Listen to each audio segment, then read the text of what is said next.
Hello po, good evening po sa lahat dyan. Ako po si Christina Matias. Ako po yung pangatlong anak ni Papa na andito po ngayon sa Canada. Kaya po wala po ako dyan dahil wala pa nga po akong pamasahe. And soon siguro makakauwi rin po ako at personally ko po makakongrats ang tatay ko. Balita ko kasi magre-retire ka na daw pa at party mo daw ngayon. At hindi ako nakadamit pang party. Nakadamit po ako pambahay ngayon. And ang nanay ko po ang nagchismis sa akin yan. Chinismis ng nanay ko na magre-retire na nga daw po ang tatay ko at masaya-masaya din naman po ako kasi actually ilang years na rin po sa cook ang tatay ko. Hindi pa po ako pinanganak.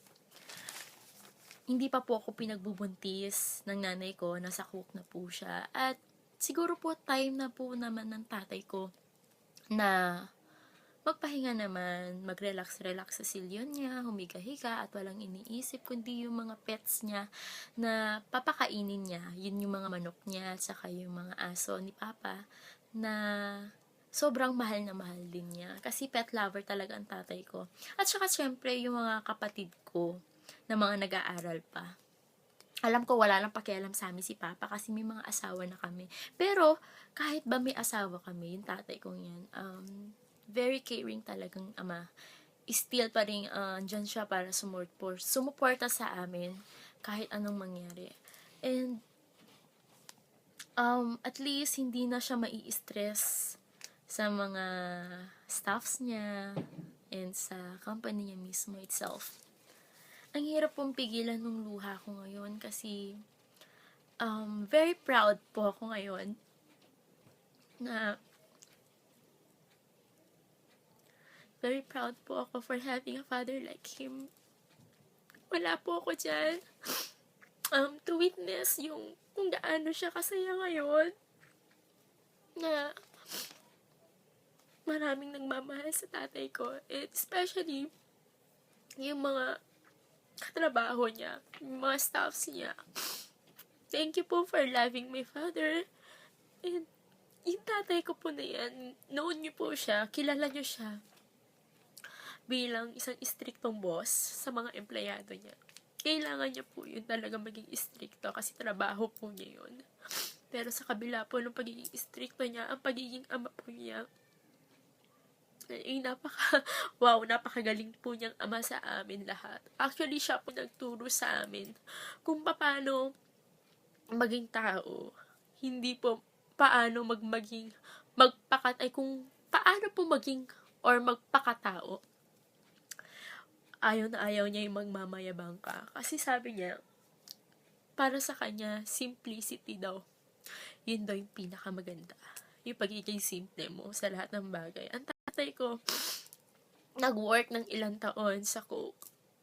Pero never siya nag-take advantage sa posisyon niya. Never niyang ginawa na maliit siya ng ibang tao or kapwa-tao niya.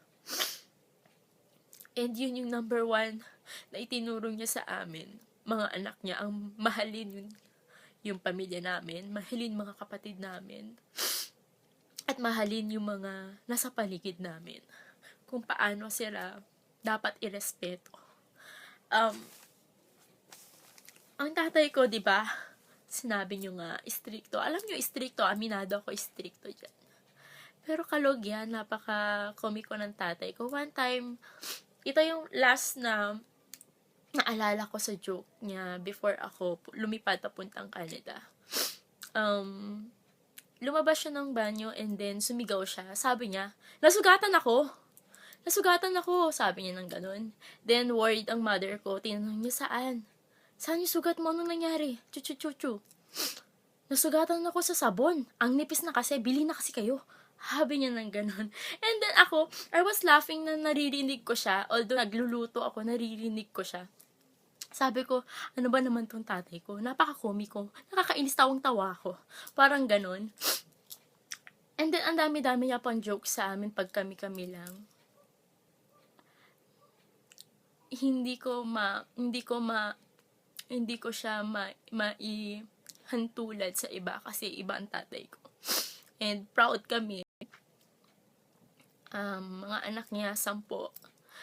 Lahat kami proud sa kanya. Never namin siyang dinown. Kasi alam namin yung kakayanan niya para sa amin. Alam niya yung kaya niyang gawin para sa pamilya namin. And, siya din yung nagturo kung paano namin dapat pahalagahan yung mga kapatid namin. Katulad ng ginagawa niya sa mga kapatid niya. Which is, nakita namin na silayan namin at yun din yung ginagawa namin as of now. Kung saan kahit anong mangyari, family talaga first.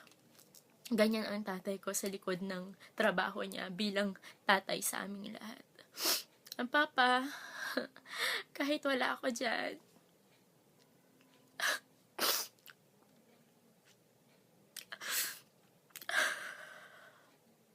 ang masaya-masaya ako sa inyo.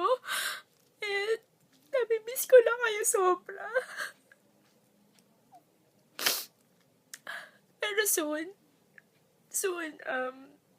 magsasama din tayo. And, don't worry, mas marami tayong gagawin na jokes. Mas marami tayong pag-uusapan. And sana, alam ko masaya ka na sa wakas, magpapahinga ka na sa work mo. And, at magfo-focus ka na mismo sa sarili mo. At saka sa pamilya mo. Pamilya natin. Sorry. At saka sa mga pets mo, yun na lang yung aalalahanin mo. I-enjoy mo po lahat. I-enjoy mo lahat ng mga moments mo sa mga dapat mong gawin na hindi mo nagawa nung busy ka. Kahit busy ka, alam namin, yung pagkukulang mo na time, it's okay, naiintindihan namin yon. At least, hindi ka nalak ng support sa amin bang may kailangan kami, andyan lagi lahat, ilalatad mo na lang sa lamesa pagkain, hindi mo kami ginutom, hindi mo kami pinakain sa na galing nakaw, especially,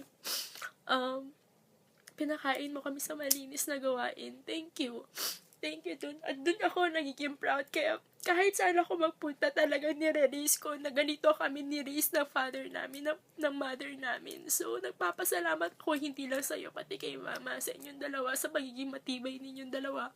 Para sa 10 anak, hindi po biro na magkaroon talaga ng 10 anak. Sa yung iba, gumigive up na, binibigay na yung ibang anak sa kung sino-sino na lang. Pero sa amin, sa 10, tinaguin mo kami, pinag-aral mo kami sa universities. And napakalaking bagay na para sa amin nun. Actually, ang tatay ko, matagal nang mataas yung posisyon niya. Pero, hindi niya ipinamulat sa amin na mag-social kami, ganon. Pinalaki niya kami simpleng tao lang talaga. Simple, magmula sa damit, magmula sa kinakain, hanggang sa ugali namin. Ayaw nila yung pasosyal ka, at chuchuchu ever. Pero, okay lang sa amin yun, walang problema, kasi yun yung itinuro nila, yun yung alam namin tama. At yun yung tama para sa amin. Nga pala pa, huwag ka nang magagalit lagi, kawawa naman sila sa bahay, baka mamaya masyado kang ma-stress kasi wala ka ng work, okay? We love you pa, I love you so much, ingat ka dyan lagi, Ingat ka, love you.